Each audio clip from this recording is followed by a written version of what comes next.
Recording in progress. Hi, good afternoon, ladies and gentlemen, honored guests and participants joining us from Indonesia and also from overseas. In this last session for this conference for today, we are privileged to have an exceptional speaker who is known for his leadership, passion, and also dedication to advancing the development of carbon trading in Indonesia.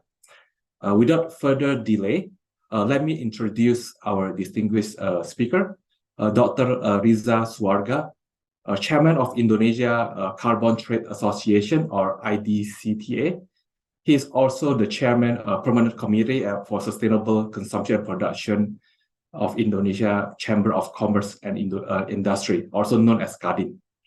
First of all, Pak Riza, thanks for being in our conference.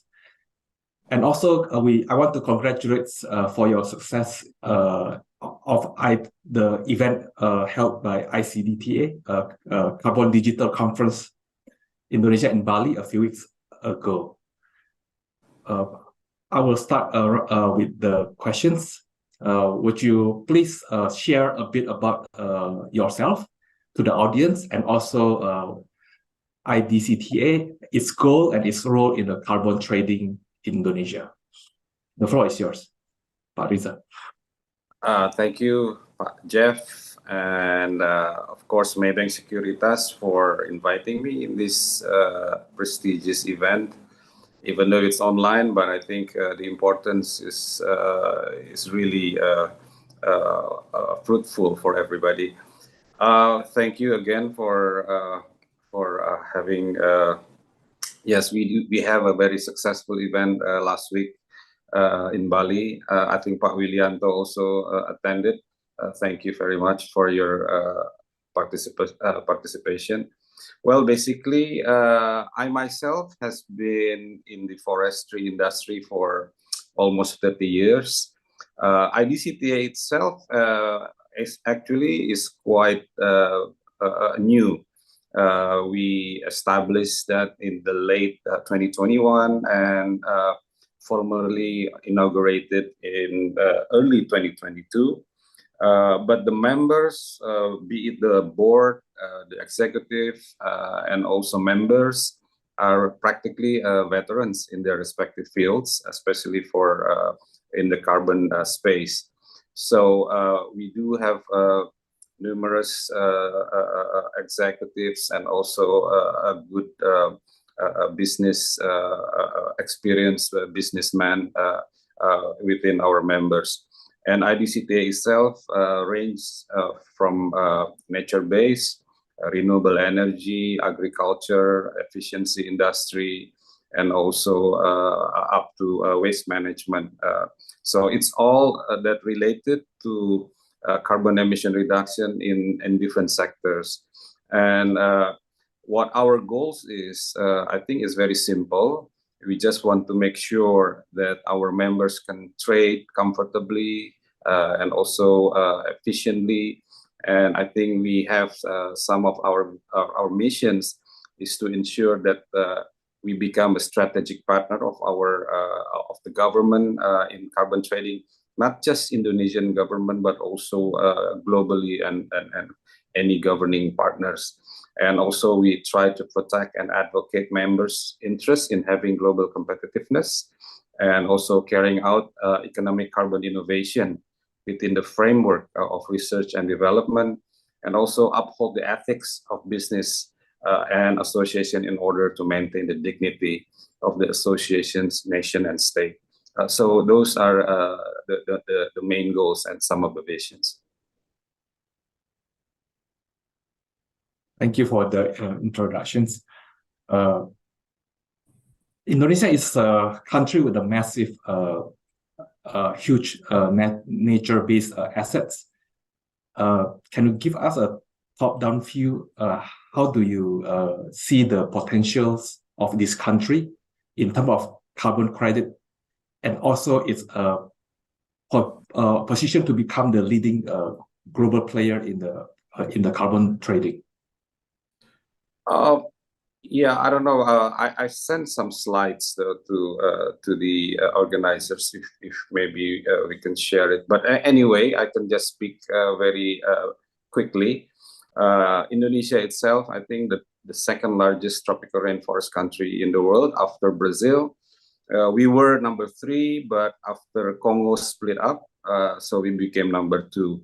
So we have 120 million hectares of forest land out of 180 million hectares of total area of the country itself. So as you can see, I think it spreads somewhere around 60% of the total area of our country, which is forest, and it divided into two cluster, protective forests and also productive forests.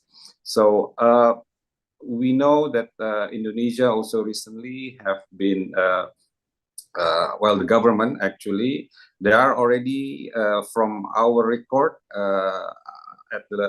on July until July 2023, there are about 360 new applicants of new licenses that try to be carbon projects. And then there are also about 120 existing licenses, be it logging and also timber plantation, that want to be converted into carbon projects. So I think we have an estimate of around 240 million tons per year if those pipeline can implemented, can be executed. And I think we do have our NDC target that really only about 83.4 million tons per year. So if it's 240 million tons that can be generated from that 480 new licenses, I think we are far exceeding our NDC target. I think this is just some illustration of how it looks like companies that voluntarily buy carbon credits are. It definitely shows more champion if you do that, and you can gain more benefits instead of not buying carbon offsets. I think some of the next slides also illustrates what I was explaining. This is like a global and domestic demand of carbon offsets. The right bottom are the baseline emission that Indonesia is calculating, the 2.8 billion tons until 2030. 83.4 million tons from 2021 until 2030 is our NDC target, which is about 29 to 30% out of that. And I think on the top right are some of the illustration of the carbon off-takers that I have dealt with. So and on the left side is, I think, the carbon emission in particular, how it shapes the world, and I think how the global demand is going to look like. And I think next slide also can explain. This is just an illustration of today. In 2019, I think this is like pre-COVID era, right? So there are a bit of challenges between COVID and until now. But as you can see, as of today or as of 2019, there's not much going on after that. So we need like 160 times as much as supply in order to reach 2030 ambition, in order that we can get what we want. This is absolutely a very good opportunity for carbon developers. I think as Indonesia also have a very huge potential.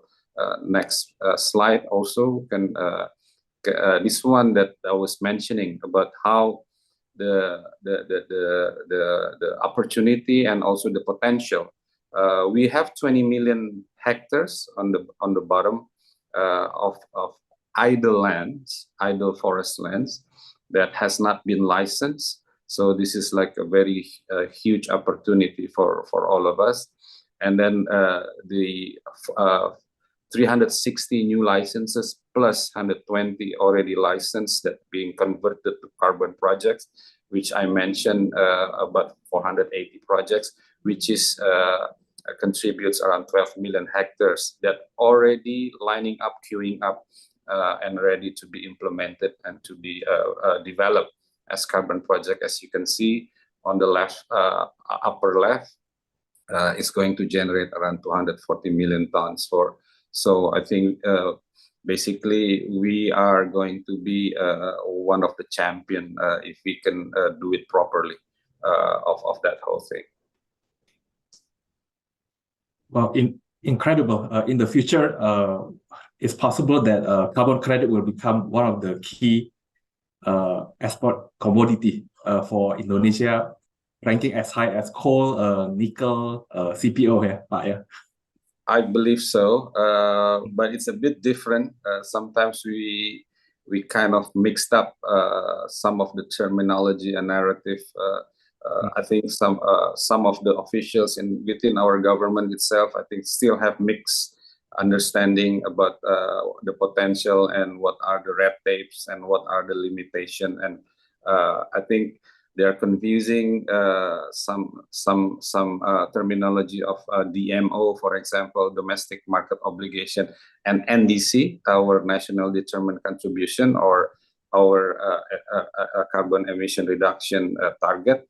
But I think, yeah, it's a good challenge that we also facing, and IDCTA thankfully are quite in the middle of the whole challenges, and we are contributing as much as we can. Yes. I know that IDCTA is instrumental in supporting IDX to launch the first carbon trading exchange. Would you and at earlier session today we have a session with IDX. Would you please share more with us about the collaboration between IDCTA and IDX? Yeah, it goes back, I think, from the previous board of directors of IDX. I think I remember Pak Hassan Fauzi. He was in charge at that time. I was a bit pushing him to start organizing and start having at least some structure or something. And we were, I think, introducing to IDX at that point of time potential software or hardware or even brainware consultants and partners. Even with the we had an initiative of having in-kind and also a pro bono type of services. Be it we are being supported by a lot of big consultants such as McKinsey and all the big players that really have a serious what do you call it, support, and really have a serious intention that we're willing to support and help Indonesia setting up this carbon exchange. And thankfully after that I think after long quite exhausting effort, finally in September we have the first launch of our Indonesia Carbon Exchange. So what kind of challenges or hurdles do you see going forward for this carbon trading exchange to become successful and can become a leading global player? I think it's got two dimension of challenges I can recall. Number one, I think, of course, a lot of people concerned about the regulatory perspective. Indonesian government, in particular, the Ministry of Environment and Forestry, who happens to be the leading sector in this whole scenario, is also still not finished yet in terms of getting all the regulations being released. And therefore, I think we do have also, at the same time, the demand for carbon credits itself is so huge. But I think there are also challenges from the global community and from international community also regarding the high integrity issue. We heard and we saw the Guardian articles attacking one of the biggest standard, FERA, for example, and then also gold standard. And those somehow relate to a bit slowing down the whole market structure and market condition. So I think what the challenge then for Indonesia in particular, I think it's similar to capital markets, similar to stock exchange. We need international players to come in. Liquidity has to pump in. And I think this is something that the homework has not yet been settled yet. I know the draft, I heard the draft that also on international tradings has already been in coordinating Ministry of Maritime and Investment as the coordinating ministry. I think they need to review that.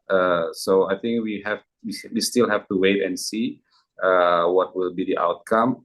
But I overheard that things quite positive, and I think we would like to see things will be progressing in a much more brighter.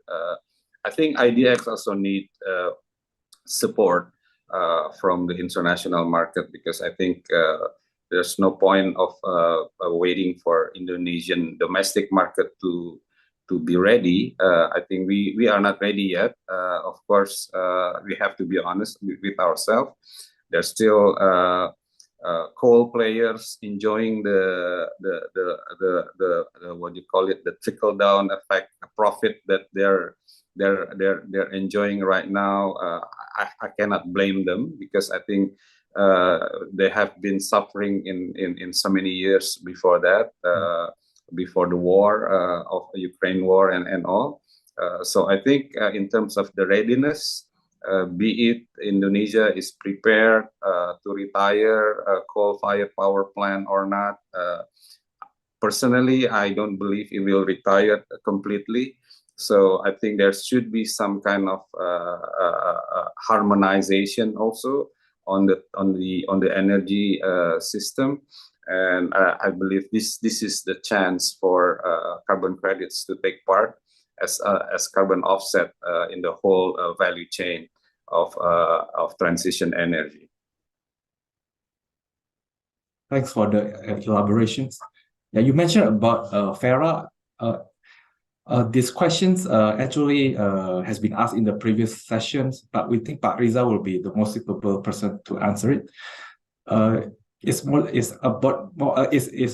technical.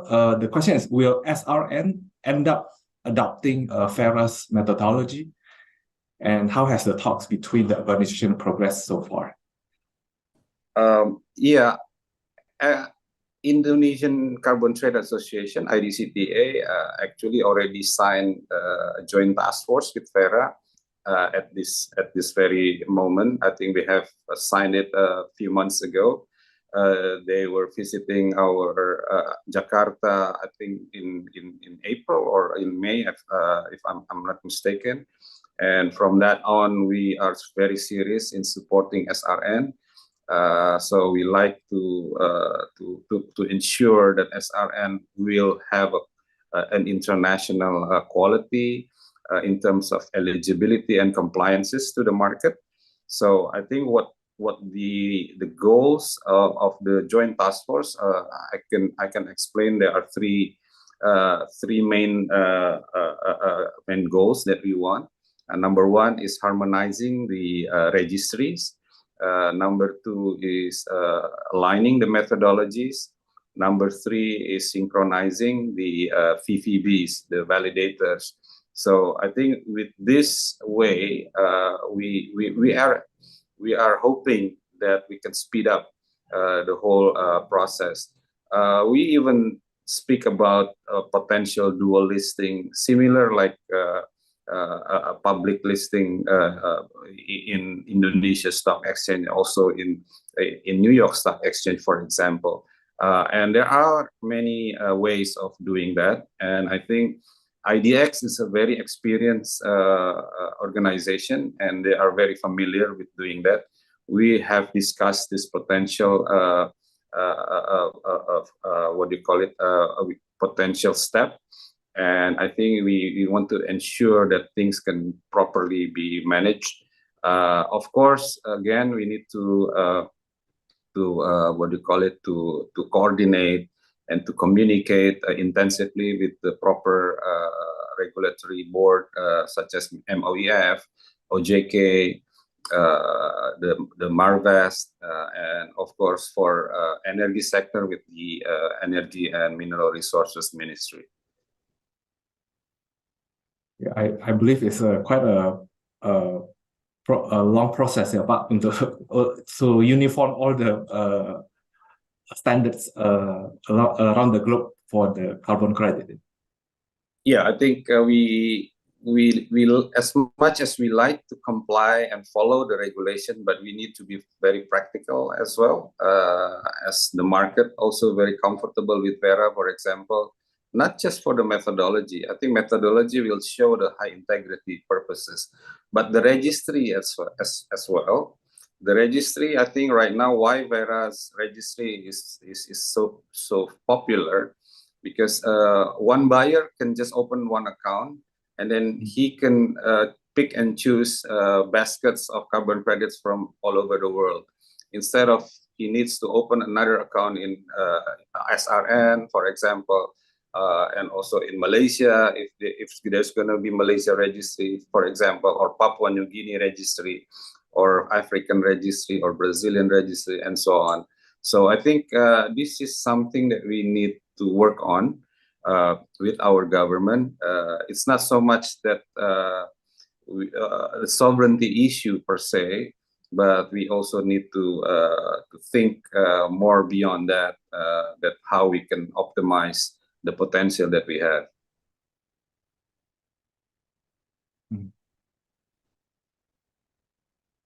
Thanks for the answer. Well, in IDCTA's Bali's conference, there was a reference to the digital aspect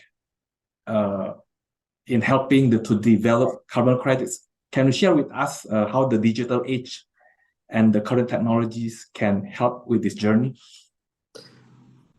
Yeah, personally, I kind of like crazy innovative things always. Working at the carbon, I can see that. Working at the carbon space is a crazy innovative space anyway. It's a disruptors product by nature anyway. And I think carbon credit is a digital product. If we can all be honest, different than coal, where physical commodity is there. So that's why high integrity and also quality is very important. And the best way of translating that high quality and integrity, I think, for today's development, I think the only answer is the technology. So I think for example, our projects, we always incorporate all kinds of monitoring and reporting and valuation, the MRV with technology. We put the dashboard monitoring system, even if we have some camera traps to monitor the biodiversity, and also even we conduct a lot of FPIC for our community developments in many rural areas and villages around the area, around the forest or the nature-based projects. We always incorporate that with technology. So I think reporting-wise, they have could could have something that that really buyers or investor can always hands on, and what will be the importance of that integrity itself, rather than, for example, I know conventional way is still using Vera methodologies, for example. I think Vera also being disrupted at this very stage. A lot of people, if I talk to bankers or somebody like Maybank Sekuritas, maybe if you want to invest in carbon projects, and they say Vera takes 3 years to certify. I don't think you guys want to wait for 3 years to get things rolling and sell the products, right? So I think this is what technology is all about, and I think smart people out there, young people, young startup already start thinking about that. We have lineup of startups showing up in Bali convention. I think they have also produced a lot of good innovative MRVs, and one of our project was being displayed in the opening ceremony. And I think, yeah, we wish to have more on that nature. And at the end of the day, I think we're going to see a very robust market with technology inputs being embedded with the whole value chain. Yeah, I was checking out the website of IDCTA, I think a week before this event. I noticed there's a member of yours or a collaborators of yours is from his name is Metaverse. It sounds like a very digital company. I wonder if you can elaborate on that one. Oh yeah, Metaverse Green Exchange actually was also bidding to support IDX for this upcoming carbon exchange. I think they incorporate a lot of initiative in terms of funding the carbon projects or sustainability or climate related projects using technology and also blockchain, even some tokenization in the sense. I know it's a sensitive issues. If you talk about token or crypto, I think a lot of experience that really not so pleasant. And I think a lot of countries also doesn't really recognize crypto or token. But for me, as a carbon project developer or owner, I'm not saying I don't really care, as long as money flowing in and I can keep expanding, saving the planet and saving the forest. I think I don't mind whether the funding can come from different sources, including crypto or blockchain. But blockchain itself, I think, is another dimension. I think it's like a good ledger system for the whole recording type of inflow and outflow or trading carbon credits. That's why I think I encourage also SRN to be able to be blockchained in order to have a very state-of-the-art system instead of manually or something like a conventional system. That I think the next era, the next edge is always comes with technology. And I think if we want to make something different, even SRN, if Indonesia want to be champion, I think technology must be within in it. Yeah, nowadays we have to be open-minded. Yeah, the digital age is fast-moving, and a lot of disruption it can be done. Yeah, so in the previous sessions, they say that this carbon credits industry will create a lot of economic growth. Can you give us example of sectoral industries that can grow out from this carbon credit industry to support the national growth? Yeah, among other thing is ecotourism. Maybe I can mention for one example. I think there are also evidence of that because I think uh, in the I don't know, in the next in the last slide that I have, it can show uh, how exciting it is if you can show it to me on this screen. Uh, this is an example of my previous project in South Sumatra, for example, where we have what do you call it? 23,000 hectares of peatland, and when we developed this project, it was burned in 2015. Out of 23,000, it's only 250 hectares left.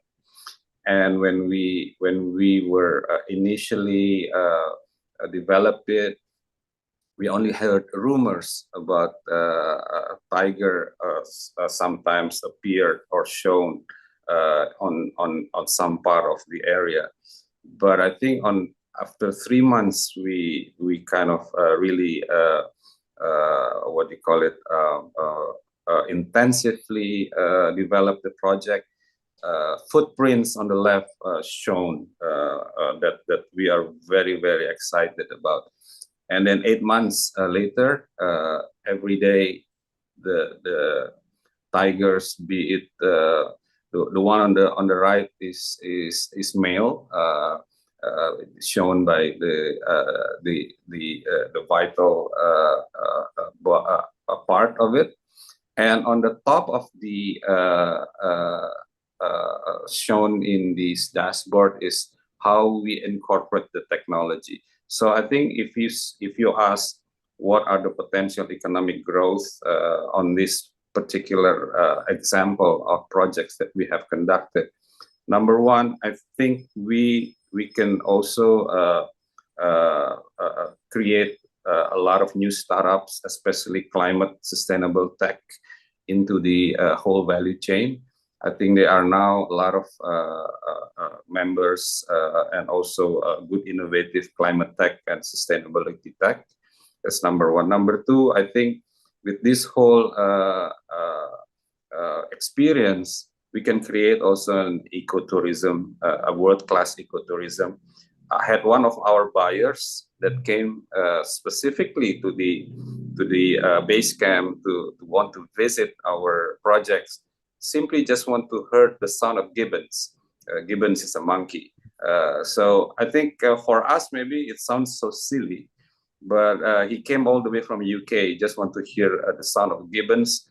And the sound of gibbons is only appear like 6 or 7 o'clock in the morning. So he has to spend the night, even almost a week, just want to hear that. So this type of activities are another exciting trickle-down effects or something that we can bring. And also for the community development side, there are examples of projects such as Ketingan Mentaya, Rimbaraya Conservation that also have empowered the local economy. They kind of upgraded or make some what are the local products, such as be it agriculture product, some coffee making,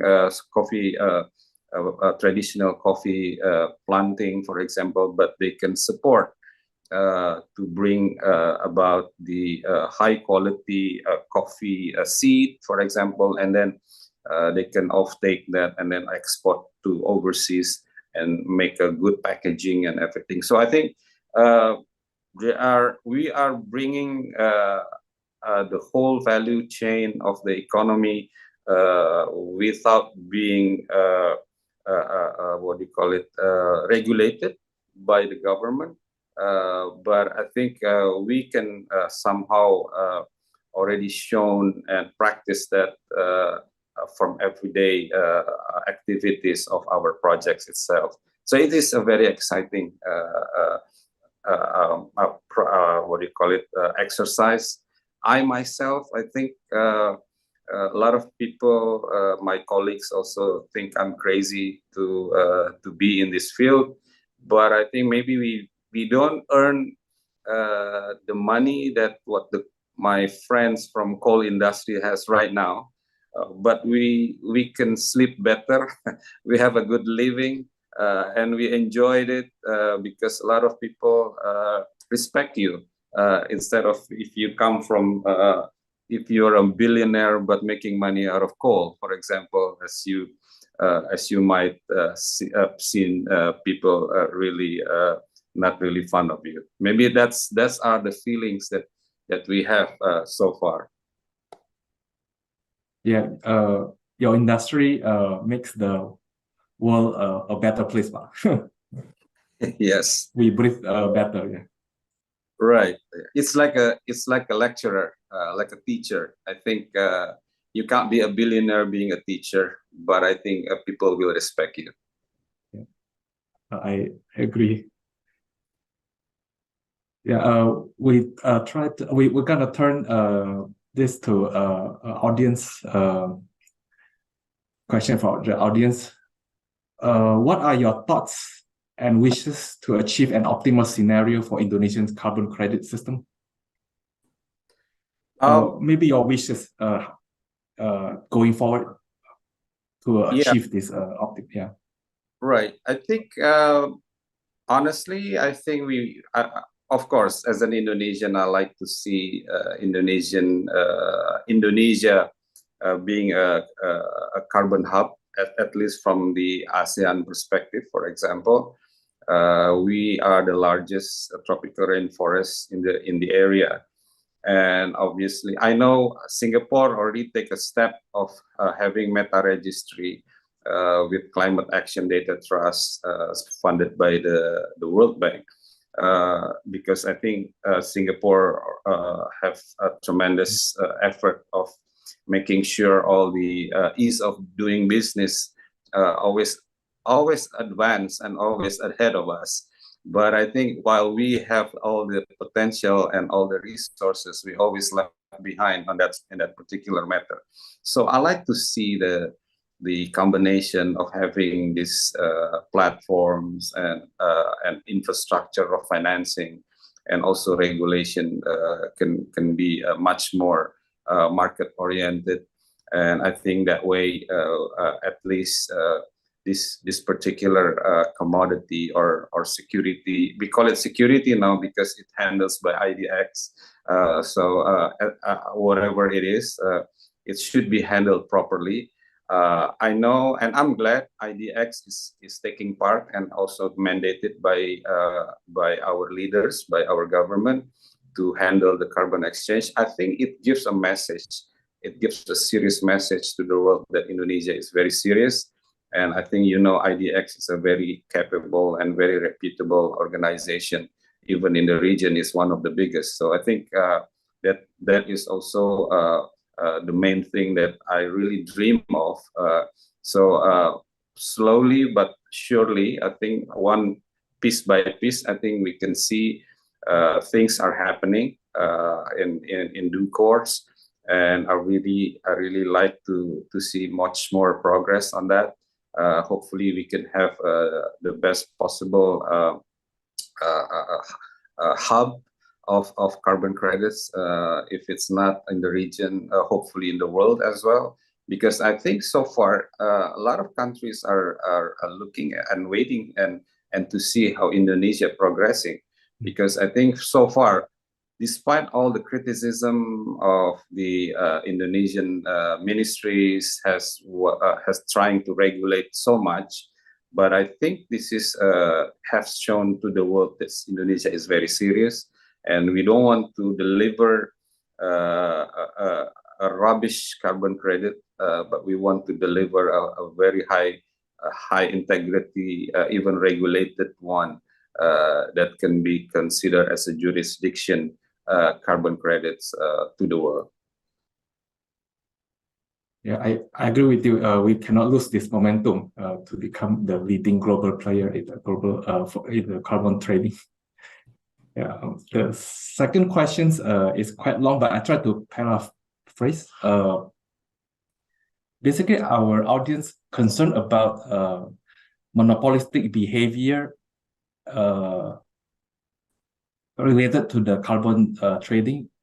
It says that if larger international corporations buying over carbon contracts from their smaller competitors in effort to corner the market or monopolizing the market, how can we stop that that behavior to happen, and what kind of solution and perhaps policies that can disallow monopolization of Indonesian carbon trading market?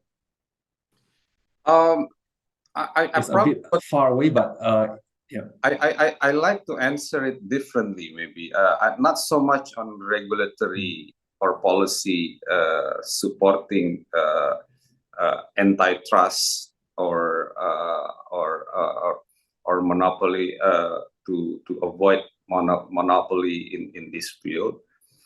But I think the market is quite smart right now. I can see how my experience in this trading, when we sold our first carbon credits in my previous project, we sold it to Chanel, company Chanel, and they were buying majority of our carbon credits.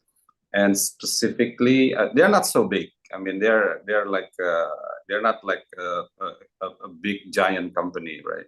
So, but since they're buying majority of our carbon credits, they also have in the offtake agreement, they specifically mention about their preferences of having to select or to approve other buyers if possible. So what their intention is, they really doesn't want to see big emitters like oil and gas companies or mining companies to buy our carbon credits in that particular project, because they're already becoming our what do you call it, major buyers. So this is like a natural selection from the market, because they really concern, we call it impact investors or impact off takers. These people are very concerned on the high integrity, high value situation or criteria. So I think it shows to the world that even though we all know that the biggest liquid or the most liquid companies are oil and gas. So I think I noticed that this market is still a baby. Carbon market is still a baby. And I think they grow very organically, if I can say. They also like to pick and choose and how they can somehow screen or do KYC on different buyers. That's why greenwashing issues are there, because I think that is part of the KYCs, natural KYCs that has been happening in this industry. So I'm not too worried about the monopolistic practices.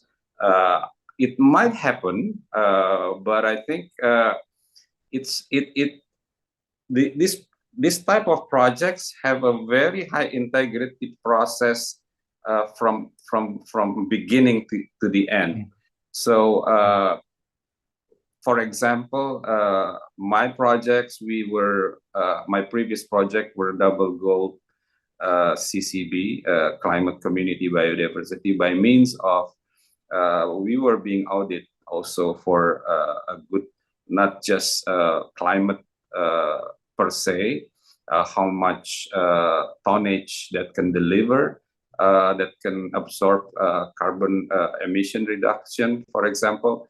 But also we are being audited, being judged by how good our community development is.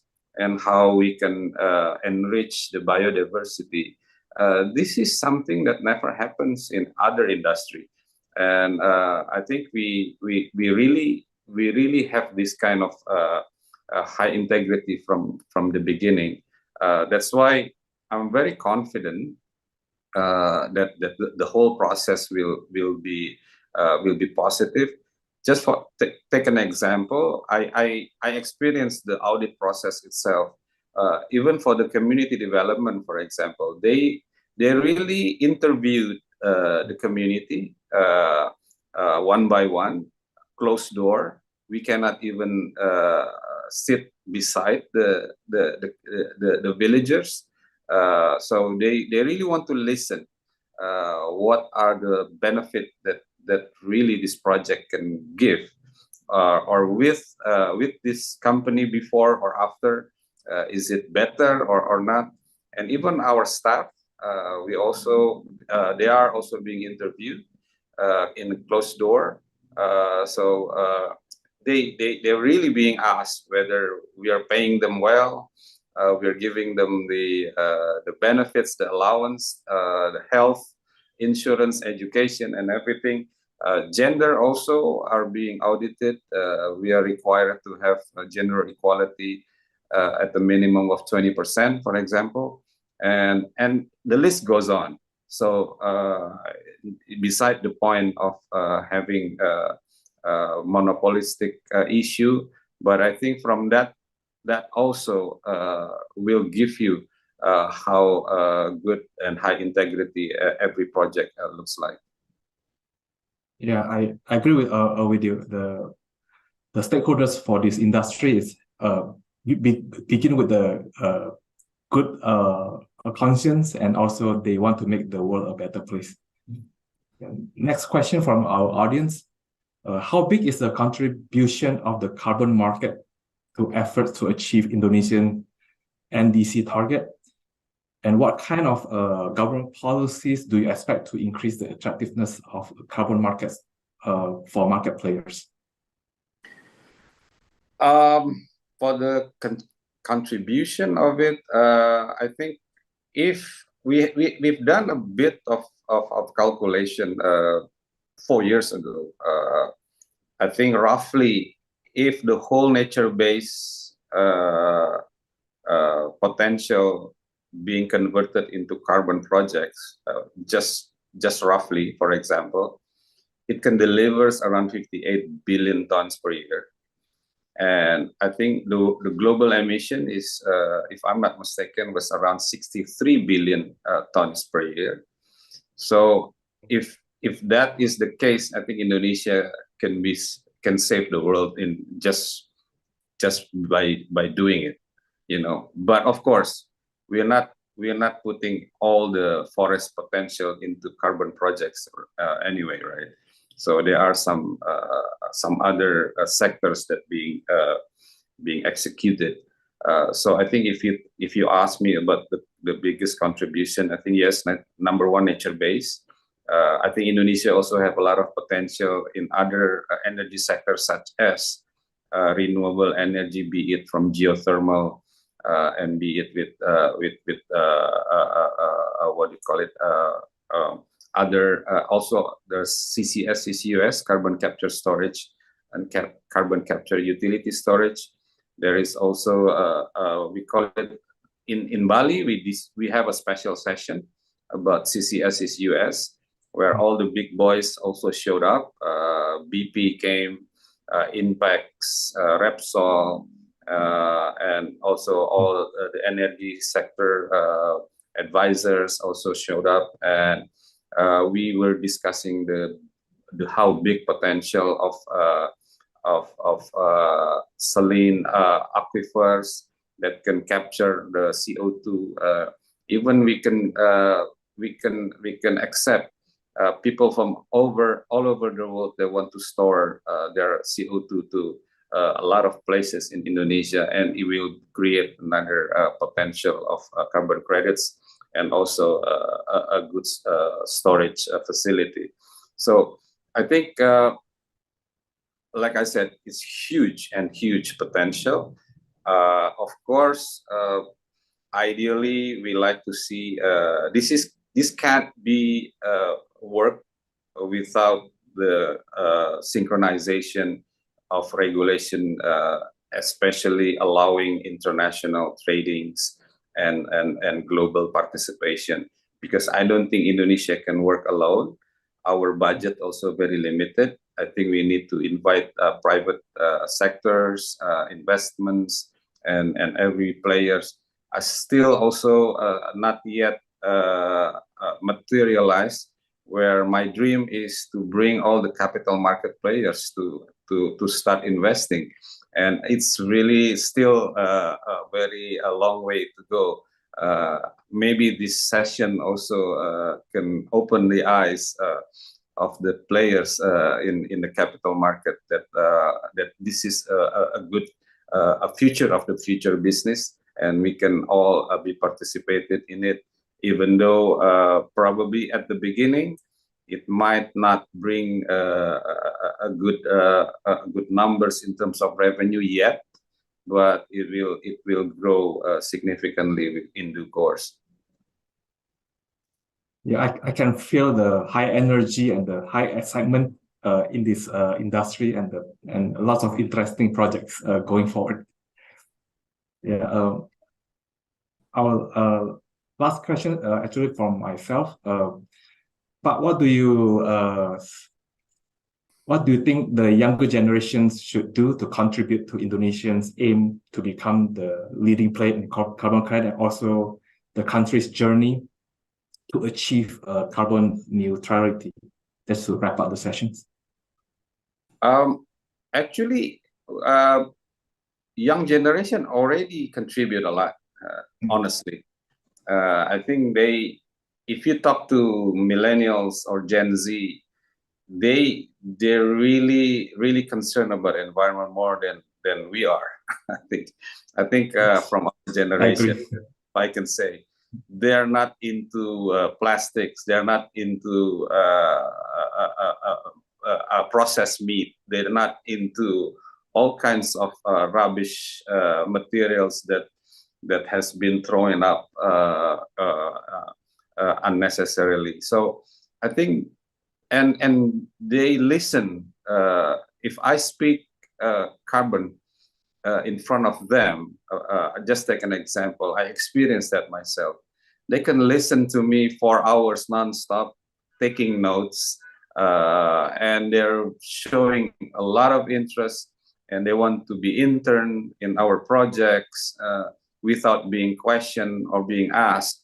While I think if you talk to my friends with the same age as me, they start looking at their WhatsApp and start typing their handphone, because showing very not interested in what I'm talking about. So it's a very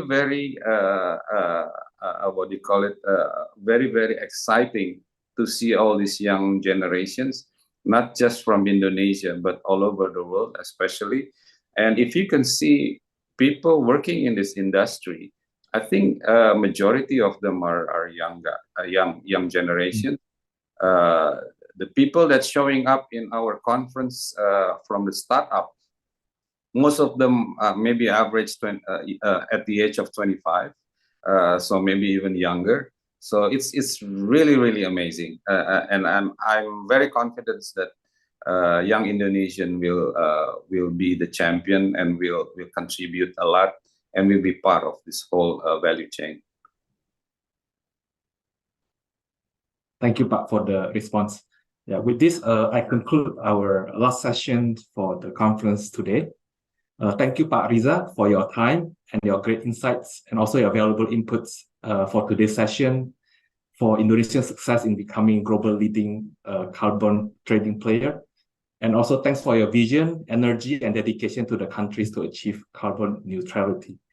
Last but not least, we would like to thank you everybody here, our audiences, distinguished guests, speakers, and also our esteemed Maybank clients and friends for participating in our virtual seminar, Greener Indonesia, A Path to Carbon Neutral.